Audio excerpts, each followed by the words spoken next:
Bismillahirrahmanirrahim. Assalamualaikum warahmatullahi taala wabarakatuh. Waalaikumsalam warahmatullahi wabarakatuh. Oke, bismillahirrahmanirrahim.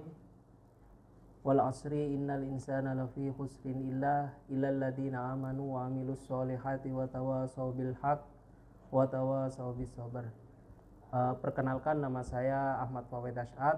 Saya pada kesempatan kali ini diberi kesempatan untuk mengikuti sertifikasi dosen yang diadakan oleh Kemendikti Saintek, yang di dalamnya saya menyatakan untuk pernyataan diri dosen dalam unjuk kerja Tridharma Perguruan Tinggi. Pada kesempatan kali ini saya sehari-hari di dalam pelaksanaan Tridharma, terutama di dalam pengajaran, saya diberikan tugas khusus sesuai dengan bidang keilmuan saya, yaitu akuntansi lembaga keuangan syariah. Saya kesempatan kali ini mengajar pengantar akuntansi syariah. Ya, mata kuliah ini termasuk sebagai mata kuliah wajib pada semester 3. Kemudian ini bagian daripada rumpun akuntansi syariah di bawah PJMK Profesor Dr. Muhammad Nizarul Alim. Pada kesempatan kali ini saya ingin memberikan deskripsi singkat terkait pengantar akuntansi syariah, memberikan pembelajaran untuk pengenalan awal akuntansi syariah yang meliputi perkembangan Islam dan kontribusinya untuk pembukuan akuntansi sejak masa Rasulullah, Khulafaur Rasyidin sampai sekarang. Mahasiswa mengenali akuntansi dengan mempelajari akun dan laporan keuangan syariah, transaksi-transaksi syariah dan non-syariah yang lebih luas daripada yang diatur di dalam PSAK. Tidak kalah penting juga memahami spiritualitas transaksi dan akuntansi syariah agar menumbuhkan mindset bahwa akuntansi tidak semata keduniaan, tetapi ada nuansa spiritualitas yang dapat dipertanggungjawabkan terhadap stakeholder dan Allah Subhanahu wa Ta'ala. Jadi di pengantar akuntansi syariah ini kita akan mencoba untuk menjadi arus non mainstream daripada akuntansi konvensional yang kita pelajari selama ini. Nah, pada pertemuan ini ya, pada pertemuan ke-6 kita akan mempelajari bagaimana laporan keuangan syariah dari perspektif entitas sosial syariah. Nanti adik-adik ya, kita akan belajar yang namanya proyek laporan kelompok ya. Jadi nanti kita akan bikin kelompok dan kita akan lihat dari masing-masing kelompok ini bagaimana menjawab studi kasus yang saya berikan. Nah, ini penilaiannya hampir 20% ya, karena ini akan meliputi sub CPMK ke-6 ya. Sub CPMK ke-6 itu bunyinya mahasiswa mampu mengidentifikasi akun-akun laporan keuangan entitas syariah yang meliputi ada zakat, infak, sedekah, kemudian ada wakaf. Kita nanti lakukan dengan metode permainan. Nah, kemudian ini masuk ke dalam sub CPMK kedua ya. Kemudian ada CPL ketiga yang akan kita capai pada pembelajaran kali ini, karena di CPL 3 ini mampu menyusun laporan keuangan sesuai dengan standar akuntansi yang berlaku di entitas publik dan privat, sedangkan CPMK-nya mahasiswa mampu mengidentifikasi akun-akun syariah, mencatat transaksi, menyusun jurnal dan laporan keuangan untuk entitas bisnis maupun sosial sesuai dengan standar PSAK syariah dengan prinsip syariah yang berlaku. Terlebih kita akan fokus pada entitas sosialnya, di mana meliputi ada zakat, infak, sedekah dan wakaf. Nah, konteksnya adik-adik ya, nanti dari laporan entitas sosial syariah ini teman-teman sudah mempelajari di Islam dan ekonomi. Di situ kita pernah belajar hablum minan nas, hablum minal alam, hablum minallah gitu ya. Nah, itulah konsep daripada akuntansi syariah sebenarnya. Jadi nanti arahnya dari akuntansi syariah ini terutama di dalam entitas sosial, ranahnya zakat, infak, dan sedekah ini akan mengacu kepada satu, bagaimana kebermanfaatannya kepada manusia, kemudian bagaimana kebermanfaatannya kepada alam, atau yang kita kenal dengan keberlanjutan lingkungan. Nah, nanti di penilaian ini nanti saya melakukan asesmen daripada kelompok, nanti kita bentuk kelompok, kemudian dari kelompok itu silakan menjawab berdasarkan kuis yang saya berikan. Nah, nanti siapa yang tertinggi nanti akan kelihatan di situ. Oke ya. Oke, bismillahirrahmanirrahim. Saya akan mulai dengan materinya. Ya, materinya berkenaan dengan entitas sosial syariah, adaptasi laporan keuangan syariah siswa terhadap keberlanjutan lingkungan. Oke. Nah, kita akan mengenal entitas sosial. Entitas itu kan semacam rumah ya. Rumah, atau kalau kita kenal di akuntansi itu, entitas itu selalu melekat pada perusahaan gitu ya. Ada PT misalkan, kemudian ada apa? Kita mengenalnya ada rumah tangga kalau di ekonomi. Terus kemudian kita mengenal entitas itu banyak macamnya, ada BUMN, misalkan karakteristiknya ada CV, ada firma, dan banyak sekali. Nah, tetapi entitas di sini konteksnya itu pada lembaga ya. Nah, jadi entitas sosial syariah itu adalah lembaga atau organisasi yang berfungsi menyalurkan dana sosial, zakat, infak, sedekah, dan wakaf sesuai prinsip-prinsip Islam. Nah, ini memiliki peran strategis sebenarnya adik-adik dalam konteks keadilan sosial, pemberdayaan ekonomi umat, dan pengurangan kemiskinan.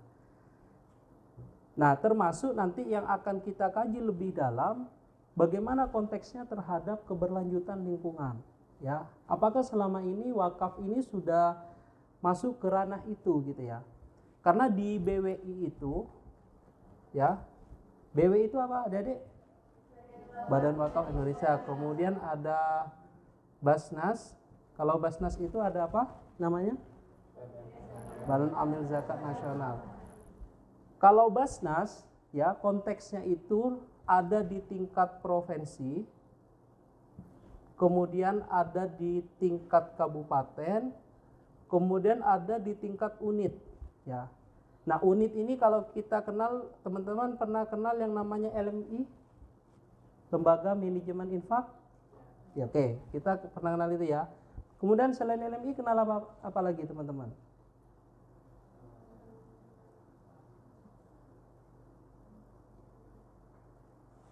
Selain lembaga manajemen infak yang biasanya ada kambingnya atau iya, di amil zakat, atau teman-teman kalau di Telang itu di tempatnya Prof. Nizar itu ada namanya lembaga amil zakat. Pernah tahu lembaga amil zakat apa? Iya, LAZ. Punyanya Prof. Nizar itu apa namanya? Al-Haromain. Nah, ini banyak sekali. Jadi LAZ ini dibuka ke masing-masing swasta, baik pondok pesantren, yayasan itu bisa buka, ya. Atau di tingkat provinsi ini sampai ke unit, koordinatornya itu ada di Basnas. Nah, kalau di BWI ya, Badan Wakaf itu sama juga ada di tingkat provinsi, ada di tingkat kabupaten. Tetapi yang paling spesial dari BWI itu ada namanya dana wakaf tunai. Ya, ada yang namanya wakaf tunai. Kita mengenal dengan istilah wakaf tunai. Nah, wakaf tunai ini biasanya banyak ada di perguruan tinggi atau di lembaga-lembaga profit. Jadi siapapun pekerja yang ingin memberikan wakaf tunai itu boleh. Ya. Nah, wakaf tunai ini Pak nanti ranahnya untuk apa? Ada macam-macam ada, Dek. Ada namanya Kes, wakaf, lingki, suku. Kalau teman-teman tahu ada teaching factory di kampus ini, itu dibangun berdasarkan suku. Coba nanti teman-teman lihat ya, ini SBSN, ya, suku berharga negara. Itu bangunnya dari mana? Dari wakaf tunai. Terus Pak, wakaf tunai itu namanya wakaf, kalau istilah wakaf itu kan sebenarnya ditahan. Kalau kamu ngaji pasti ada huruf kayak gini, ya, ada huruf ain, itu namanya wakaf, suruh berhenti. Nah, kalau wakaf, ketika wakaf itu berhenti, maka hartanya itu tidak boleh diambil sedikit pun. Kan kalau zakat itu kan adik-adik biasanya amil itu memperoleh ya, biasanya 30% bisa untuk amil, 70%-nya untuk masyarakat, bisa untuk produktif, bisnis, atau langsung konsumsi. Tetapi kalau wakaf itu enggak boleh, Pak. Terus wakaf itu pengelolanya makan dari mana? Makan dari hasil wakaf. Bisa dipahami? Jadi wakaf itu misalkan wakafnya ada 1 miliar. Nah, setelah ini dialokasikan untuk hal yang produktif, ya, dari wakaf tunai tadi, kan misalkan dapat untung 1,2 M. Berarti kan dia ada 200 juta toh. Nah, 200 juta ini boleh digunakan oleh pengelola wakaf. Nah, itu bedanya di situ. Pak, kalau yang ngambil 1 M boleh? Enggak boleh. Karena siapapun yang makan tanah wakaf, itu pasti jaminannya neraka.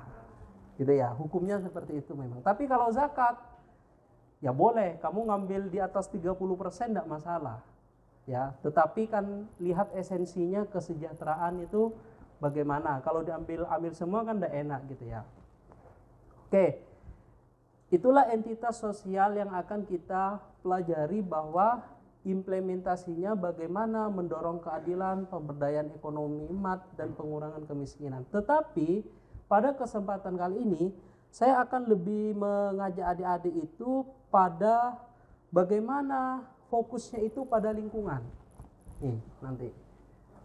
Mungkin teman-teman pernah lihat ada Basnas donor darah gitu ya, terus kemudian ngasih sembako.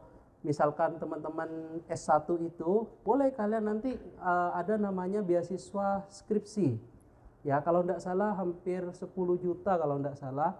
Jadi biaya skripsinya kalian di laporannya dikirimkan, nanti ikutlah beasiswa Basnas. Itu bisa. Dapat uang 10 juta. Ekonomi pasti ya, kemanusiaan. Teman-teman pasti kenal lah, Basnas itu misalkan mengadakan pemberdayaan ini, pemberdayaan itu. Termasuk yang paling kecil sebenarnya proporsinya itu di lingkungan. Ya, karena apa? Teman-teman lah, coba misalkan sampah ditelang di sana, dipromosikan oleh Basnas gitu ya, misalkan Badan Amil Zakat Nasional. Orang kira-kira hati-hati enggak buang sampah? Ya, minimal ketika pengangkutan sampah ini dibiayai oleh zakat misalkan. Ngeri enggak kira-kira orang mau buang sampah? Ngeri pasti. Kemudian bilang, pengangkutan sampah daur ulang diproses menggunakan dana wakaf tunai. Dikasih pelang seperti itu. Orang kira-kira hati-hati enggak? Pasti hati-hati. Wah, ini enggak boleh buang sembarangan.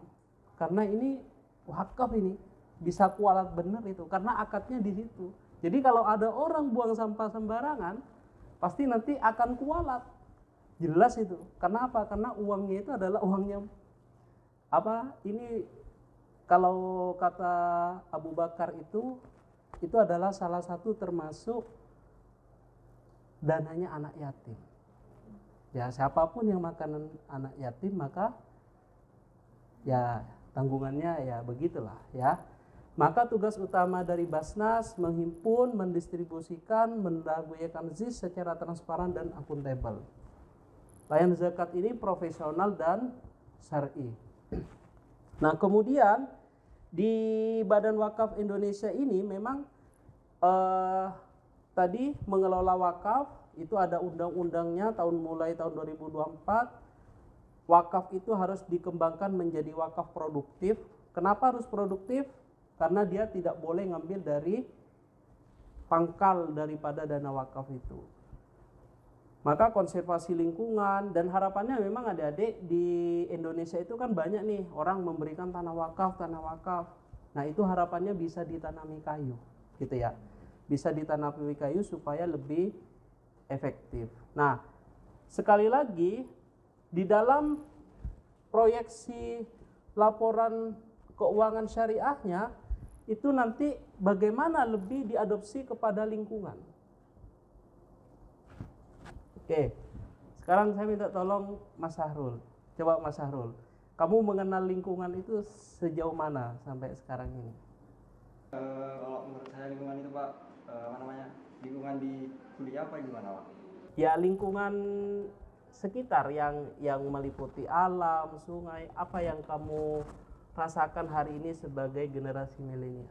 Kalau menurut saya Pak, ini di lingkungan alam nih Pak, sekarang tuh kebanyakan orang-orang tuh buang sampah sembarangan Pak. Jadi seperti contohnya di Telang ini Pak, sampai-sampai kan di Telang ini kan banjir juga karena banyaknya orang yang buang sampah sembarangan di situ Pak, di selokan-selokan seperti itu Pak. Mungkin seperti itu Pak. Oke, kalau itu misalkan dilanjutkan secara terus-menerus, kira-kira itu akan memberikan kenyamanan enggak dalam hidupnya kamu? Menurut saya enggak Pak, soalnya kan akibatnya kan yang pertama itu Pak, karena banjir kan nggak mengenakan bagi kita Pak, dan itu juga menyusahkan buat kita buat beraktivitas Pak. Oke, coba kalau Mbak Okta. Menurut saya sama Bapak, kalau yang saya lihat di lingkungan Telang ini, lingkungannya itu sama Pak, di sekitar kamar juga itu banyak sampahnya. Jadi kalau kita lewat itu memang benar-benar cuma gitu Pak, bahaya juga. Oke, sekarang saya mau nanya kebiasaan Mbak Okta. Mbak Okta, ya, kalau makan pentol pakai apa? Pakai plastik Pak. Pakai plastik, iya. Terus kamu makannya dari mana biasanya? Dari plastik itu tapi kan dikasih tusuknya gitu Pak. Oke, makannya dari tusuknya. Itu kondisinya panas atau dingin? Tergantung Bapak, kadang panas kadang dingin. Oke, lebih banyak kira mana panas sama dinginnya? Panas sih. Panas ya, oke.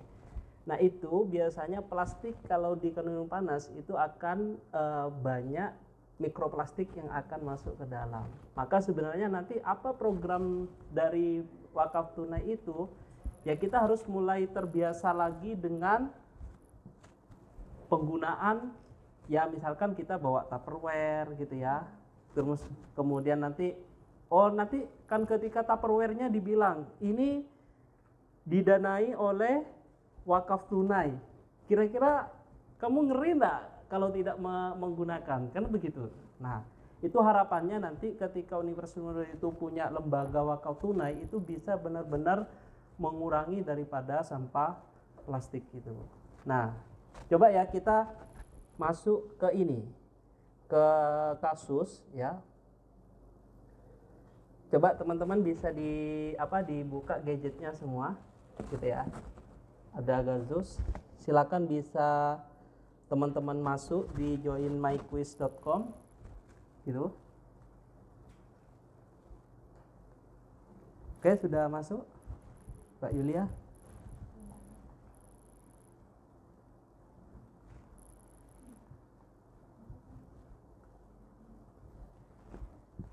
Mas Bilar masuk sudah? Oke, ada 6 peserta.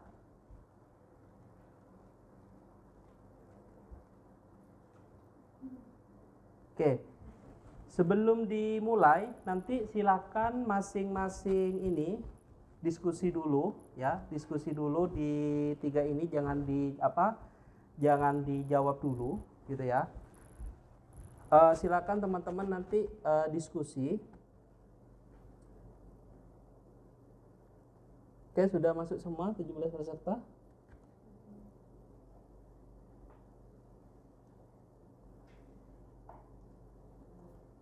Nah, nanti dalam hal menjawab kalian boleh diskusi ya antar kelompok, jawabannya itu seperti apa gitu ya. Oke, saya mulai ya.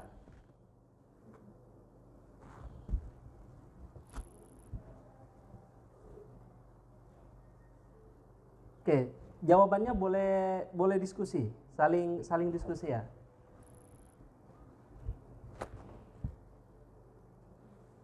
Oke, nanti dari apa?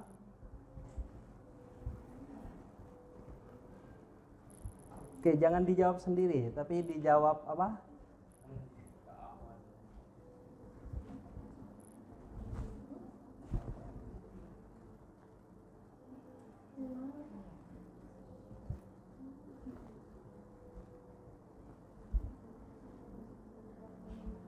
Oke, nanti saya bikin ini kelompok 1, 2, 3, 4, 5, 6, 7, 8 ya.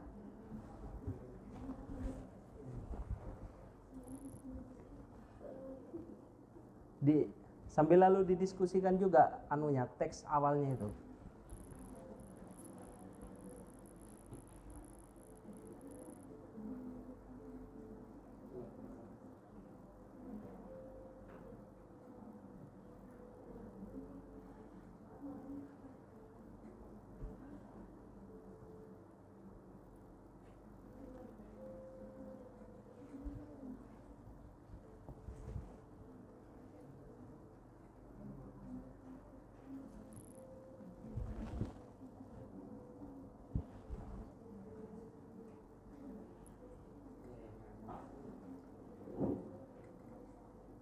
Gimana, aman Mas Harun?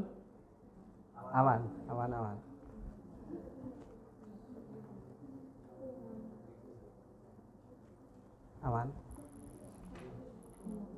Oke, nanya. Iya, jawabnya individu tapi bisa bareng-bareng. Ya.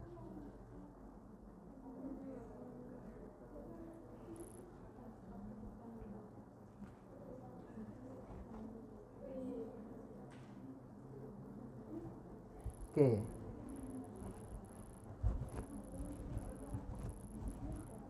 Oh, sudah.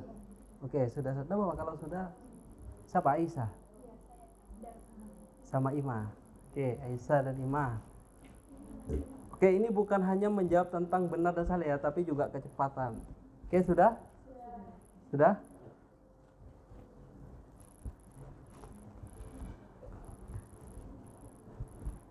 Oke, husnul khotimah, mana husnul khotimah?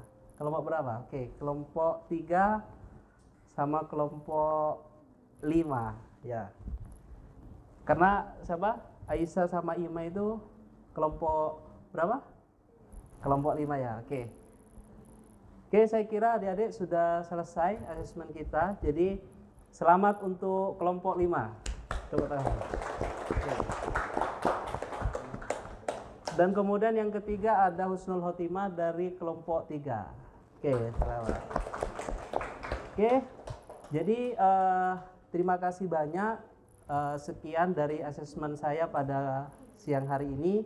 Mudah-mudahan bermanfaat terkait entitas sosial syariah yang berhubungan dengan zakat, infak, dan sedekah. Mudah-mudahan ini bermanfaat. Nanti kita akan lakukan penilaian lebih lanjut untuk sub CPMK selanjutnya. Terima kasih, saya akhiri. Assalamualaikum warahmatullahi taala wabarakatuh.